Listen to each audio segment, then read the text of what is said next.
बंधु, सुरक्षा कर्मी, हमारी माताओं और बहनों, विशाल जनसमूह, विक्की सिंह वाराणसी जो आईटी सेल से है, गौरव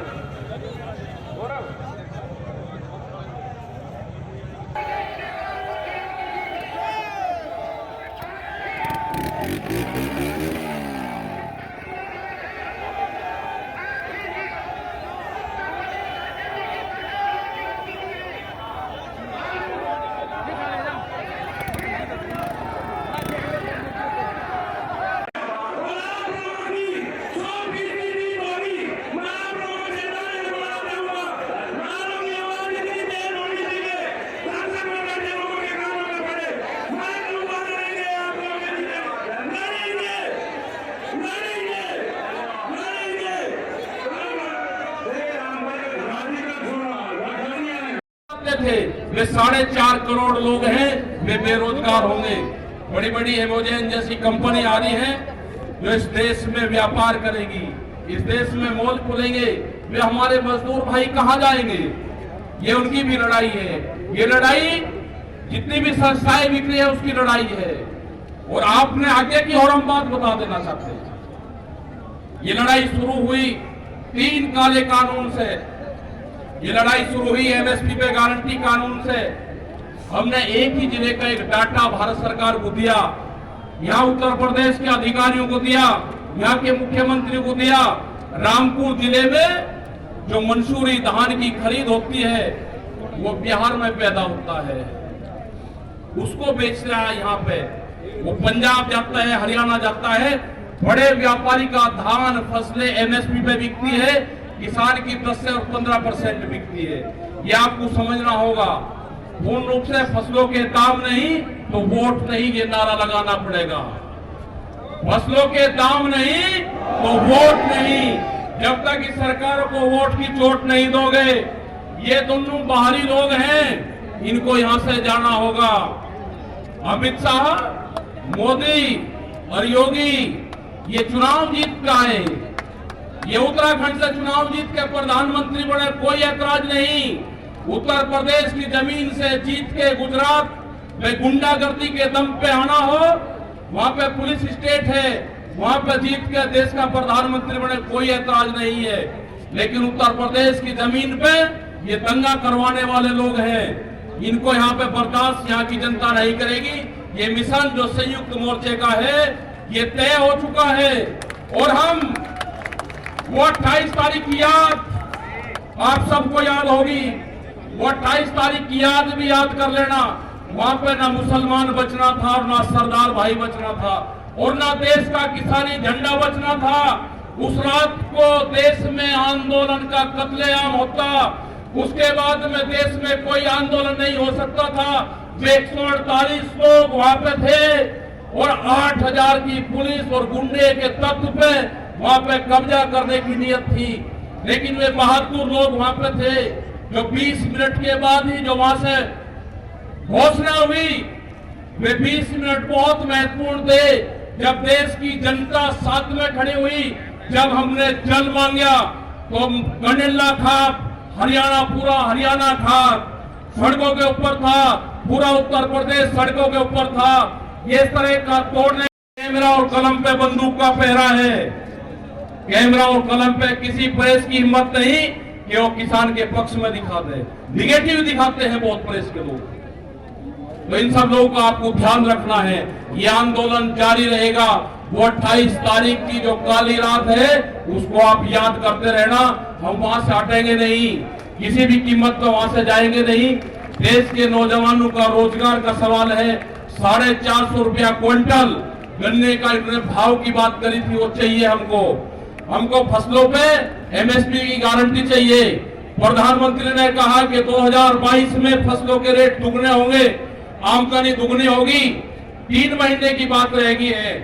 1 जनवरी से बिकने वाली फसलें दुगने रेट पे बेचेंगे। ये प्रचार हम करेंगे।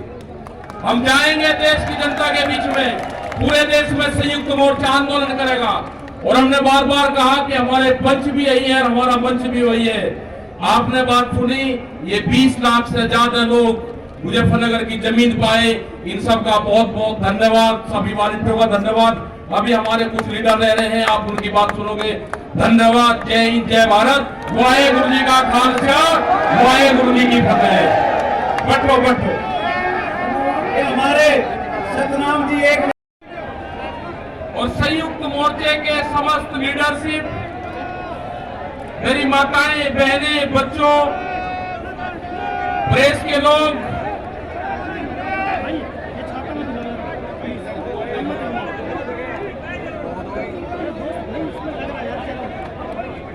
सारे पुलिस प्रशासन के लोग और जो व्यवस्थाओं में लगे हुए हैं, शहर के लोग, जिन्होंने इस आंदोलन में बहुत सहयोग करा, यहाँ के दुकानदार, यहाँ के व्यापारी,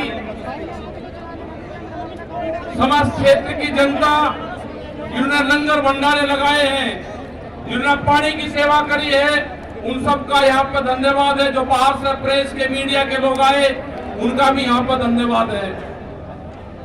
देखो मुद्दा क्या है कि पिछले 9 महीने हुए, 9 महीने से जो आंदोलन देश की राजधानी में कई लाख आदमी दिल्ली को घेर के बैठे हुए हैं। भारत सरकार ने 22 जनवरी से बातचीत को बंद कर दिया गया है। आंदोलनरत में जो हमारे शहीद किसान हुए करीब 650 से ज्यादा, हमारे जितने भी बॉर्डर हैं, हमारे वे शहीद किसान वहां पे हुए। प्रधानमंत्री भारत सरकार ने एक भी जवाब ये नहीं दिया कि हम 1 मिनट का मौन धारण करेंगे। ये समझना पड़ेगा आप लोगों को, ये समझना पड़ेगा आप लोगों को कि जिस तरह से यहाँ पे देश की प्रॉपर्टियां बेची जा रही है, ये लोग कौन हैं जो देश के संस्थाओं को बेच रहे, इन लोगों की पहचान करनी पड़ेगी। देश में बड़े बड़े आंदोलन ये चलाने पड़ेंगे। आज से जो संयुक्त मोर्चा ने फैसले लिए हैं, उसके तहत हमको बड़ी बड़ी मीटिंगें पूरे देश भर में करनी पड़ेगी। अब ये मिशन खाली मिशन उत्तर प्रदेश और ये नहीं उत्तराखंड, मिशन होगा संयुक्त मोर्चे का देश बचाने का। ये देश बचेगा, ये संविधान बचेगा। आज लड़ाई उस मुकाम पर आ गई कि देश के जो नौजवान हैं, जो 14 करोड़ लोग जो बेरोजगार हमारे साथी, हमारे बच्चे हुए हैं, ये आंदोलन उनके कंधों पे है। जिस तरह से एक चीज बेची जा रही है, 3 कानून भी उसी का ही एक हिस्सा है। पहला है कि यहाँ पे रेल और हवाई जहाज और हवाई अड्डे बेचे जाएंगे। किसने परमिशन दी? किसकी ताकत है कि देश की प्रॉपर्टियों को बेचोगे? आपने घोषणा पत्र में नहीं लिखा, देश की जनता को धोखा दिया। धोखा नंबर 1।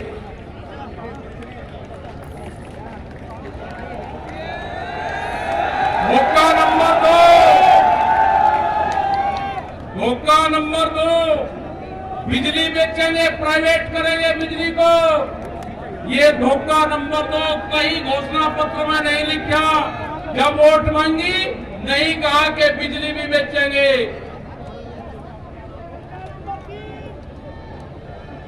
ये सड़क बेचेंगे, पूरी सड़कों पर टैक्स लगेगा और एनएच के आसपास 500 मीटर तक अपनी कोई चाय की दुकान और गुमटी भी नहीं लगा सकता। अगर किसी ने चाय का खोखा रखा तो वह जमीन उसकी गांव समाज में निहित होगी। ये सड़कों को बेचने का काम करेंगे। ये देख लेना क्या क्या चीज बिक रही है। सेल फॉर इंडिया का बोर्ड देश में लग चुका है। ओ भैया नीचे जाओ भाई। ये है LIC, जो बड़ी कंपनी देश की, बैंक, ये सब बिक्रे हैं। इनके खरीदार कोई और नहीं है, खरीदार अडानी और अंबानी है। ये बिक्रे हैं सब।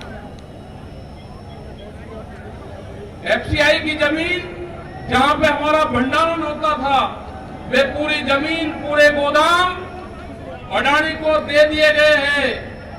पूरी FCI के जो गोदाम है अडानी के कब्जे में है। आपके पास में, भारत सरकार के पास में कोई भी गोदाम अब नहीं बचा है। देश के बंदरगाह, पूरा जो समुद्र के तट थे 100 किलोमीटर तक एक कंपनी को बेच दिए। वे बंदरगाह भी बिके, ये भी आपको जानकारी होनी चाहिए। वहां पे जो मछली पालन किसान हमारा था, जो नमक का किसान हमारा था, सब खत्म हो गए। बड़े बड़े बंदरगाह वहां पे बिक चुके हैं।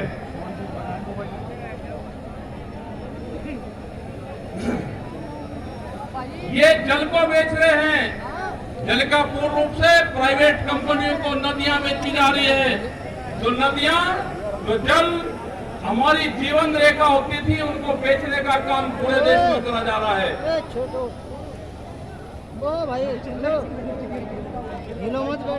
ये इंडिया ऑनलाइन सेल, मतलब कोई भी कीमत किसी भी चीज की लगा सकता है। भारत बिकाऊ है, ये भारत सरकार की पॉलिसी है। अब खतरे में कौन कौन है?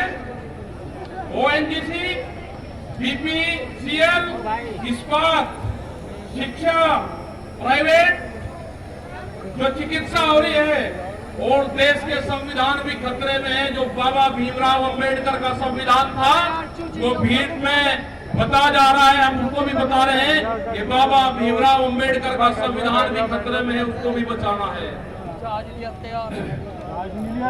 उनकी तो मान लो जिसकी सुनना है। और ये खेती किसानी जिससे ये आंदोलन शुरू हुआ, ये खेती और किसानी भी बिक्री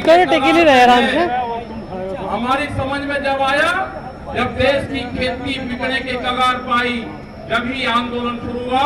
उसके 3 कानून 9 महीने से किसान आंदोलन है वो करने को तैयार नहीं है। आज हालात ये है कि आपका 10 साल पुराना वे आगे के 10 साल पुराना ट्रैक्टर नहीं चलेगा, वो भी इसी में आता है।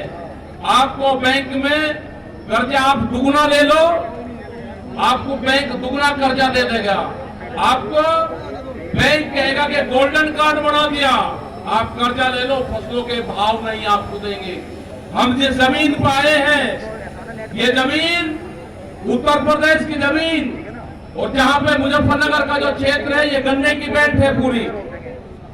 क्या इन लोगों ने ये नहीं कहा कि जब अगर हमारी सरकार आएगी तो हम 450 रुपए गन्ने का भाव देंगे? ये कोई भाव देने को तैयार नहीं है। यहाँ पे सरकारें पहले भी आई, जिन्होंने 80 रुपया रेट बढ़ाया, दूसरे वाली सरकार आई 50 रुपए रेट बढ़ाया। क्या योगी सरकार उन दोनों से कमजोर है? 1 रुपया रेट नहीं बढ़ाया। हमारा 12,000 करोड़ रुपया से ज्यादा आज शुगर फैक्ट्री पे सरकार पे बकाया है। अगर हम मानते हैं तो कहते हैं जी ये राजनीति कर रहे हैं। अगर ये मुद्दे उठाने राजनीति है तो ये मुद्दे यहाँ के लोग उठाते रहेंगे। हमें बहुत तरह के एलिगेशन लगाए गए। हम 9 महीने से वहां पे हैं, आप लोगों के बीच से वहां पे गए, आप बहुत जिम्मेदारी के साथ में वहां पे छोड़ के आए। पूरा संयुक्त मोर्चा दिल्ली के चारों तरफ है। हम घर नहीं जाएंगे। मुजफ्फरनगर में भी आए तो सिर्फ संयुक्त मोर्चे की मीटिंग में इस मैदान में आए। इस मैदान से बाहर मुजफ्फरनगर की जमीन पे पैर नहीं रखेंगे।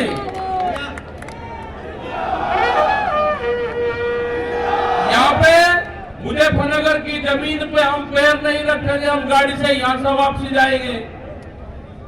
जब ये आंदोलन फतेह होगा, इस किसान और देश के जवान की जीत होगी, जब ही हम यहाँ पाएंगे। अत्याचार बहुत है। यहाँ पे पुलिस फोर्स के लोग भी होंगे। यहाँ पे पुलिस फोर्स के लोग हैं, उनकी सैलरी 25 और 30 हजार रुपए है। ड्यूटी में 24 घंटे देंगे। मास्टर जो प्राइमरी का टीचर है, उससे आधी सैलरी उनकी होगी। वे आवाज नहीं उठा सकते, उनकी आवाज को दबाया जाता है। उनका जो क्वार्टर है वो 500-600 फीट में है। उनके क्वार्टर बड़े बड़े, उनकी सैलरी भी टीचर के बराबर उनकी सैलरी हो। वे ड्यूटी देते हैं 24 घंटे। जितने भी सरकारी कर्मचारी हैं, उनकी पेंशन खत्म करोगे। एमपी एमएलए की पेंशन लोगे तो 2-3 दिन।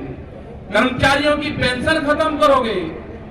आप देश में प्राइवेटाइजेशन करोगे तो रोजगार खत्म होंगे।